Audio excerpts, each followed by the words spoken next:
Reading for Wildlife.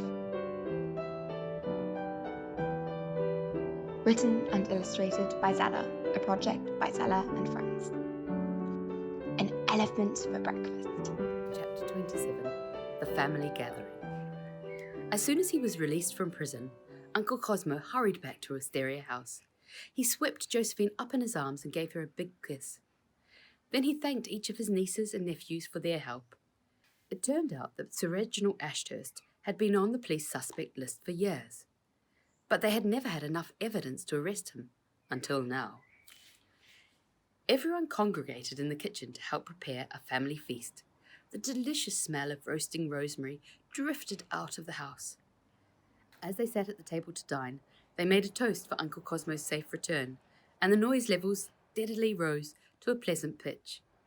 Over the laughter and joy at being reunited, Rose's voice piped up with a serious question. But who on earth would buy ivory? We've been trying to find out, said Bella. When I googled ivory, there were articles which said that in parts of Asia, people will still pay a lot of money for it. And the United States is the world's second largest market, added Johnny. Bella, Johnny and Tom had spent hours researching elephants while Uncle Cosmo was in prison. But why? Exclaimed Freddie.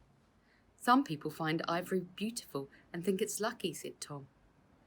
The tusks get carved into ornaments and jewellery and sometimes ground down to make special potions, said Johnny. In the USA, some people like to use ivory to make antiques and fancy inlaid furniture, and also to hang the tusks as trophies inside their house, added Tom. The world would be a much nicer place with more elephants and less jewellery, said Bella. She looked at Josephine, then down at the ivory bracelet, and frowned. Sorry, Josephine. But I love my bracelet.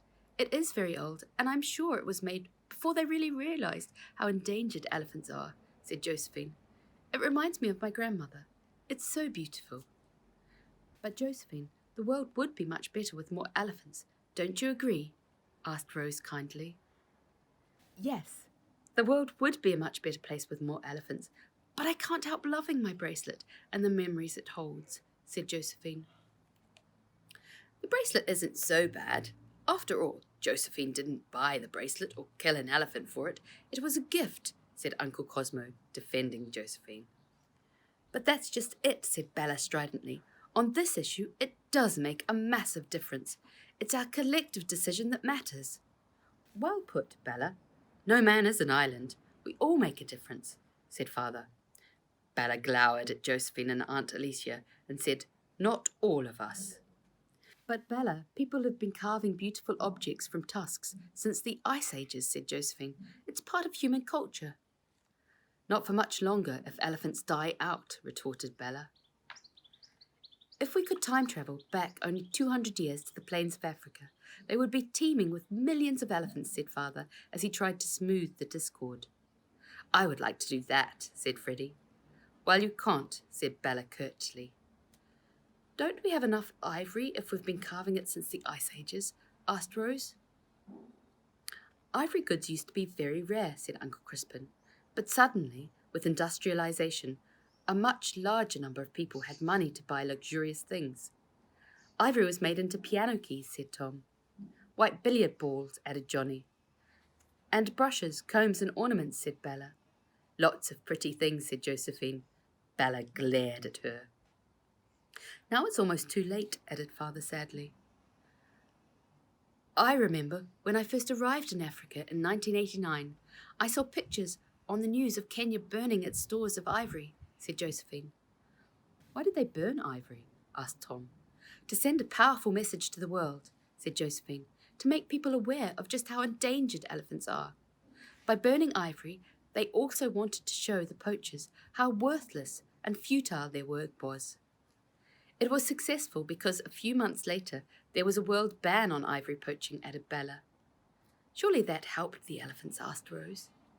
Yes, the population started to grow, but it only worked for about 10 years, said Johnny.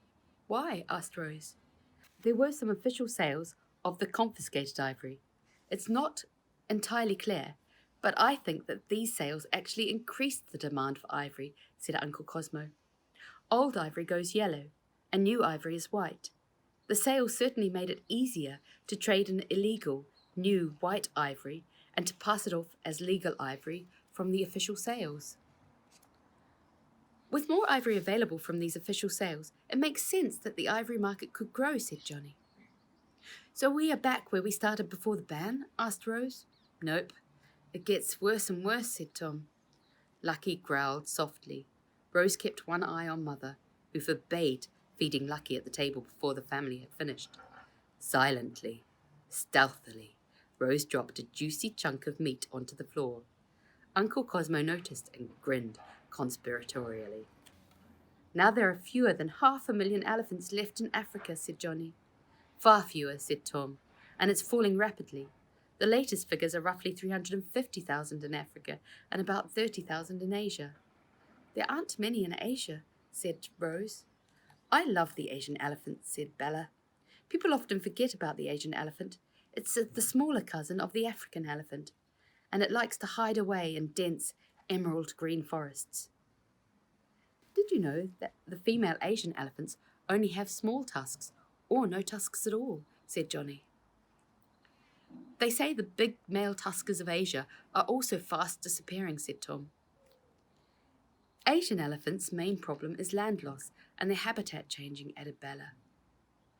You know, some scientists say that elephants are likely to be extinct in the wild within 10 years, said Tom. I've read it may only be 6, said Johnny. No one knows the exact time. Might even be 20, said Uncle Cosmo. There are so many great people and charities working to save them that maybe, just maybe, elephants have a chance. It's so sad, said Bella. Elephants are amazing. If one of their herd dies, it's like someone in your family dying. Elephants cry, just like us, their eyes well with tears. That is true, added Uncle Cosmo. I have seen it on safari. The elephants mourn the dead of one of their own, just like us. I have heard they will even mourn the death of an extremely special human. They are highly intelligent, said Tom. Just like us, said Freddie. Did you know that the Chinese translation for ivory is elephant teeth, said Johnny. This aids the misconception that tusks can fall out naturally, said Uncle Cosmo. Can they? Asked Tom. No, said Johnny. Only the baby tusks fall out after a year, and permanent ones replace them.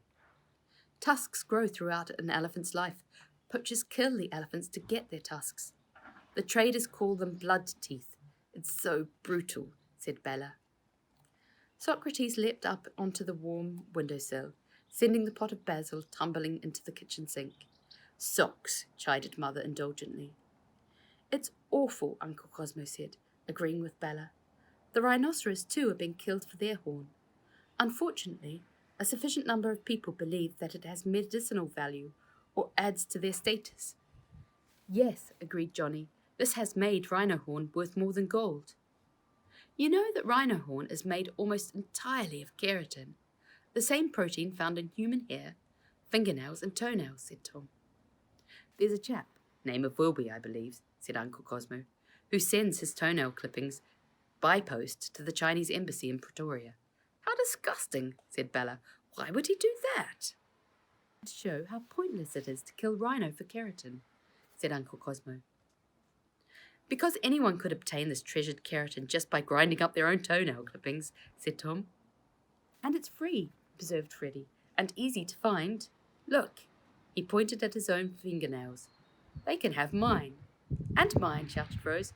And mine, chorused the other children.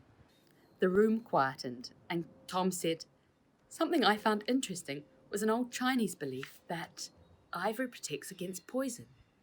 Apparently, chopsticks will change colour when they come into contact with poisoned food. Will ivory really change colour with poison? Asked Rose. No, said Uncle Cosmo, shaking his head. But remember, it's not so very long ago that we held similar views, said Josephine. When I was a child and lived in Edinburgh, I remember there was an old ivory book cover called Bra Beck's Bone in the National Museum of Scotland. The good people of Argyll used to believe it could cure madness. Such a belief is madness, said Rose, as if touching some old piece of ivory could cure anybody. I hate ivory ornaments, said Tom. They remind me that an elephant has died. I wish they would burn them all. But that wouldn't solve the problem, said Father, and it wouldn't bring the elephants back. The heat of the fire wouldn't dry their tears. The old carvers in China do carve exquisitely, observed Mother. It's such a shame that they still choose to use ivory. In her house in Paris, my grandmother had little wooden animals carved by Chinese ivory carvers. The way the light danced on the wood was just extraordinary and exquisite. I find wood much more beautiful than ivory. Wouldn't it be better, said Rose, to build a few large museums for all the ivory in the world? That way people could give their ivory to the museum. To house all the ivory in the world, they would need to be elephantine museums, said Johnny. I think that is a marvellous idea, said Uncle Cosmo. It might really work, particularly if governments made it illegal to own ivory, but legal to donate it to a museum. I agree, said Josephine. I would happily give my bracelet if it were illegal to own ivory. She took off her bracelet. After listening to you children talk, I won't wear this bracelet again. I think that only elephants should wear ivory. They all smiled at Josephine. My friends would think less of me if I bought ivory, said Johnny. Mine too, said Freddie.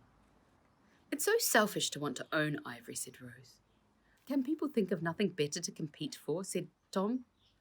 I agree, said Bella heartily. I do wish people would find something else as a status symbol. Well, said Aunt Lily, during the Italian Renaissance, rich Italians competed with each other over who had the most fabulous garden.